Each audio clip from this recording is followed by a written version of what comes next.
ఎంతమందికి ప్రెగ్నెన్సీ టైంలో పూల జడ వేసుకోవాలని ఇష్టంగా ఉంటుందో కమెంట్ చేసేసేయండి. నాకైతే ప్రెగ్నెన్సీ టైంలో 5th మంత్లో పూల జడ వేసుకోవాలని చాలా ఇష్టంగా ఉండేదన్నమాట. అప్పుడు నేను అక్కడ ఇటలీలో ఉన్నాను. సో ఇండియాకి వస్తేనే మాటల్లో ఏదో మాట్లాడుతూ అత్తమ్మ పూల జడ వేసుకుంటావా అని అడగంగా నాకు కూడా వేసుకోవాలని ఇష్టంగా ఉంది అని చెప్పగానే ఇంకా స్ట్రీట్లో ఎవరో వేస్తారని అత్తమ్మ తెలుసుకొని అప్పటికప్పటికి మల్లెపూలు అవన్నీ తెప్పించారనమాట. తెప్పించి ఇంకా వాళ్ళ దగ్గరికి తీసుకెళ్ళి ఇంకా మమ్మీ కూడా ఉన్నారనమాట. ఇద్దరు కలిసి హెల్ప్ చేస్తూ చాలా బాగా వచ్చిందనమాట జడ ఫైనల్ అవుట్పుట్ అయితే. నాకు నా హెయిర్ లెంత్ ఎక్కువ ఉంది అండ్ ఎక్కువ థిక్నెస్ ఉండేసరికి వాళ్ళకి పట్టుకోవడానికి కొంచెం కష్టమైంది. సో వంకీ జడ అనమాట. ఒక్కొక్క పువ్వుని అట్లా పెట్టుకుంటూ అల్లికతో వేసుకుంటూ వచ్చారు. అండ్ పర్ఫెక్ట్, మరీ అంత పర్ఫెక్ట్ అని చెప్పను, బట్ రియల్లీ చాలా బాగా వేశారు.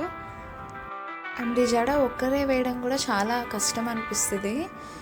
సో దట్టు ఆమె ఏజ్డ్ కాబట్టి ఇంకా ఒక సైడ్ మా అత్తమ్మ అండ్ ఇంకో సైడ్ మమ్మీ అవి అందిస్తూ ఉంటే ఆమె ఈజీగా వేయగలిగారు.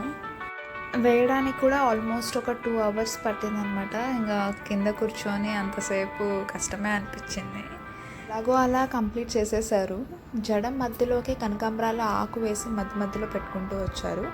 జడ పైకి మాత్రము మల్లెపూలు ఒక లేయర్ అండ్ రోజా పూలు ఒక లేయర్, మధ్యలో బంతిపూ లాగా పెట్టారు. అండ్ జడ ఫైనల్ అవుట్పుట్ అయితే ఇలా వచ్చింది.